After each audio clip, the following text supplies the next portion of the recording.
सबको मेरा नमस्कार। जैसा कि आप सब जानते ही हैं, भारत भर में आज़ादी का अमृत महोत्सव मनाया जा रहा है। इस अवसर पर आयोजित पुस्तक प्रीति परिचय कार्यक्रम की श्रृंखला के अंतर्गत मैं एक ऐतिहासिक उपन्यास स्वतंत्रता संग्राम का अमर शहीद मंगल पांडे किताब की पहचान कराऊंगा। इसके लेखक हैं श्याम सुंदर लाल दीक्षित। इसके प्रकाशक हैं लोकायन पब्लिकेशंस भोपाल। इस उपन्यास में 1498 ईस्वी से 1858 ईस्वी तक का इतिहास और उसकी प्रमुख घटनाओं का चित्रण किया गया है। पुर्तगालियों तथा अंग्रेजों के अत्याचार, मीर कासिम की हत्या, मीरन का कत्ल, हैदर अली की न्यायप्रियता, टीपू सुल्तान का संघर्ष, क्लाइव आदि प्रमुखों की बेईमानियां और उनकी सबकी प्रतिक्रिया रूप मंगल पांडे का विद्रोह, भारतीय के द्वारा घर घर में जागृति, अंत में दोनों को तोपों से उड़ाया जाना, रोमांचकारी और रोमानी कथानक, सम्राट बहादुर शाह के चारों बेटों का कत्ल, रंगून में शाह की नजरबंदी और मृत्यु। मंगल पांडे भारत के प्रथम स्वतंत्रता संग्राम के अग्रदूत थे। इनका जन्म 30 जनवरी 1831 नगवा गांव बलिया जिला में हुआ था। उनके द्वारा भड़काई गई क्रांति की ज्वाला से अंग्रेज शासन बुरी तरह हिल गया। हालांकि अंग्रेजों ने इस क्रांति को दबा दिया, पर मंगल पांडे की शहादत ने देश में जो क्रांति के बीज बोए, उसने अंग्रेजी हुकूमत को 100 साल के अंदर ही भारत से उखाड़ फेंका। सन 1897 की क्रांति के दौरान मंगल पांडे ने एक ऐसे विद्रोह को जन्म दिया जो जंगल में आग की तरह संपूर्ण उत्तर भारत और देश के दूसरे भागों में भी फैल गया। यह भले ही भारत के स्वाधीनता का प्रथम संग्राम ना रहा हो, पर यह क्रांति निरंतर आगे बढ़ती गई। अंग्रेजी हुकूमत ने उन्हें गद्दार और विद्रोही की संज्ञा दी, पर मंगल पांडे प्रत्येक भारतीय के लिए एक महानायक हैं। इनके पिता का नाम दिवाकर पांडे तथा माता का नाम श्रीमती अभयरानी था। सामान्य ब्राह्मण परिवार में जन्म लेने के कारण युवावस्था में उन्हें रोजी रोटी की मजदूरी में अंग्रेजों की फौज में नौकरी करने पर मजबूर कर दिया। वो सन 49 में 18 साल की उम्र में ब्रिटिश ईस्ट इंडिया कंपनी की सेना में शामिल हुए। मंगल बैरकपुर की सैनिक छावनी में 34वीं बंगाल नेटिव इन्फेंट्री की पैदल सेना में एक सिपाही थे। ईस्ट इंडिया कंपनी की रियासत व राज हड़प और फिर ईसाई मिशनरियों द्वारा धर्मांतर आदि की नीति ने लोगों के मन में अंग्रेजी हुकूमत के प्रति पहले ही नफरत पैदा कर दी थी, और जब कंपनी की सेना की बंगाल इकाई में एनफील्ड P53 राइफल में नई कारतूसों का इस्तेमाल शुरू हुआ तो मामला और बिगड़ गया। इन कारतूसों को बंदूक में डालने से पहले मुंह से खोलना पड़ता था और भारतीय सैनिकों के बीच ऐसी खबर फैल गई कि इन कारतूसों को बनाने में गाय तथा सूअर की चर्बी का प्रयोग किया जाता है। उनके मन में ये बात घर कर गई कि अंग्रेज हिंदुस्तानियों का धर्म भ्रष्ट करने पर आमदा है, क्योंकि ये हिंदू और मुसलमानों दोनों के लिए नापाक था। भारतीय सैनिकों के साथ होने वाले भेदभाव से पहले से ही भारतीय सैनिकों में असंतोष था और नई कारतूसों से संबंधित अफवाह ने आग में घी का कार्य किया।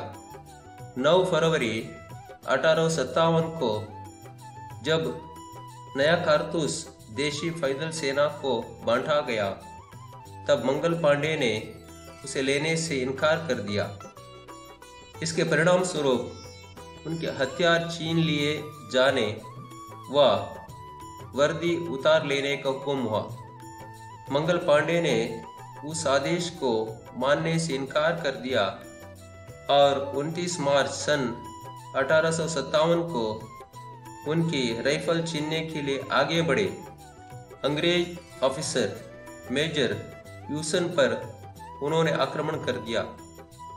इस प्रकार संदिग्ध कारतूस का प्रयोग ईस्ट इंडिया कंपनी शासन के लिए घातक सिद्ध हुआ और मंगल पांडे ने बैरकपुर छावनी में 29 मार्च 1857 को अंग्रेजों के विरुद्ध विद्रोह का बिगुल बजा दिया। आक्रमण करने से पहले मंगल ने अपने अन्य साथियों से समर्थन का आह्वान भी किया था, पर डर के कारण जब किसी ने भी उनका साथ नहीं दिया तो उन्होंने अपनी राइफल से उस अंग्रेज अधिकारी मेजर यूसन को मौत के घाट उतार दिया, जो उनकी वर्दी उतारने और राइफल छीनने को आगे आया था। इसके बाद पांडे ने एक और अंग्रेज अधिकारी लेफ्टिनेंट बॉब को मार डाला, जिसके बाद मंगल पांडे को अंग्रेज सिपाहियों ने पकड़ लिया। उन पर कोर्ट मार्शल द्वारा मुकदमा चलाकर 6 अप्रैल 1857 को फांसी की सजा सुना दी गई। जैसा कि पहले ही बताया जा चुका है कि भारत के लोगों में अंग्रेजी हुकूमत के प्रति विभिन्न कारणों से घृणा बढ़ती जा रही थी और मंगल पांडे के विद्रोह ने एक चिंगारी का कार्य किया। मंगल द्वारा विद्रोह के ठीक 1 महीने बाद ही 10 मई सन 1857 को मेरठ की सैनिक छावनी में भी बगावत हो गई और यह विद्रोह देखते देखते पूरे उत्तरी भारत में फैल गया। इस बगावत और मंगल पांडे की शहादत की खबर फैलते ही जगह जगह संघर्ष भड़क उठा। यद्यपि अंग्रेज इस विद्रोह को दबाने में सफल हो गए, लेकिन मंगल द्वारा 1857 में बोया गया क्रांति का बीज 90 साल बाद आजादी के वृक्ष के रूप में तब्दील हो गया। मंगल पांडे का बलिदान व्यर्थ नहीं गया। इस विद्रोह, जिसे भारत का पहला स्वतंत्रता संग्राम भी कहा जाता है, में सैनिकों समेत अपदस्थ राजा रजवाड़े, किसान और मजदूर भी शामिल हुए और अंग्रेजी हुकूमत को करारा झटका दिया। इस विद्रोह ने अंग्रेजों को स्पष्ट संदेश दिया कि अब भारत पर राज करना उतना आसान नहीं है जितना वे समझ रहे थे। इस उपन्यास का एक स्त्री पात्र जिसका नाम है भारती, जब मंगल पांडे को फांसी के खंभे पर चढ़ाने के लिए लाया गया, तब एक बंदी औरत को भी वहां लाया गया वह भारतीय थी, वह मंगल की पत्नी थी। वह अपने पति के काम में साथ देती थी, इसलिए अंग्रेज सरकार ने उसे बंदी बना दिया था। उसे भी फांसी की सजा सुना दी गई थी। मंगल पांडे ने अपनी पत्नी से कहा, हम अपनी मंजिल तक पहुंच गए भारती। आज मैं बहुत प्रसन्न हूँ। कौन जाने पहले कौन स्वर्ग पहुंचेगा।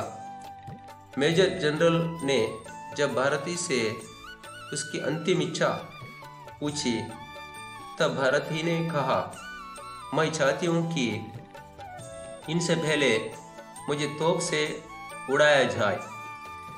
मंगल से उनकी अंतिम इच्छा पूछी गई, तब मंगल ने कहा, मेरे देशवासियों के चरणों में निवेदन करता हूँ कि मरना हो तो शेर की तरह मार कर मरो।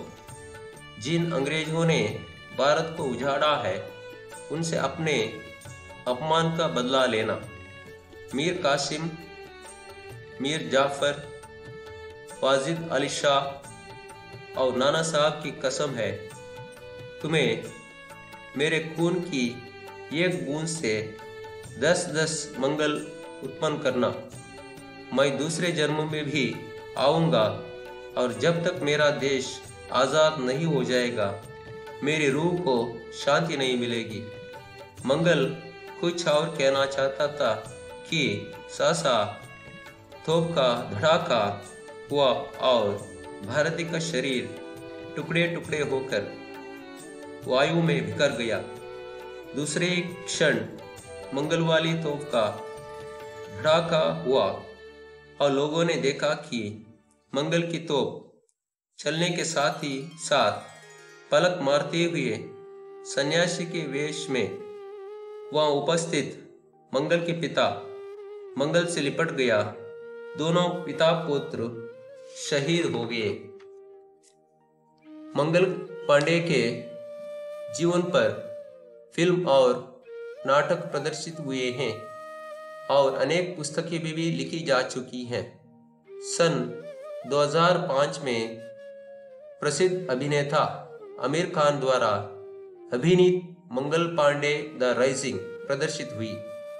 इस फिल्म का निर्देशन केतन मेहता ने किया था। सन 2005 में ही द रोटी रेबेलियन नामक नाटक का भी मंचन किया गया। जेडी स्मिथ के प्रथम उपन्यास व्हाइट टीथ में भी मंगल पांडे का जिक्र है। भारत सरकार ने 5 अक्टूबर 1984 में मंगल पांडे के सम्मान में एक डाक टिकट जारी किया। मेरा आप लोगों से निवेदन है कि आप इस उपन्यास को जरूर पढ़िए और भारत के स्वतंत्रता संग्राम के संघर्ष में 1858 तक जितने भी लोगों ने अपना बलिदान चढ़ाया है, उन सभी की एक झलक का रोचक और रोमांचकारी अनुभव आप लोगों को प्राप्त होगा। धन्यवाद।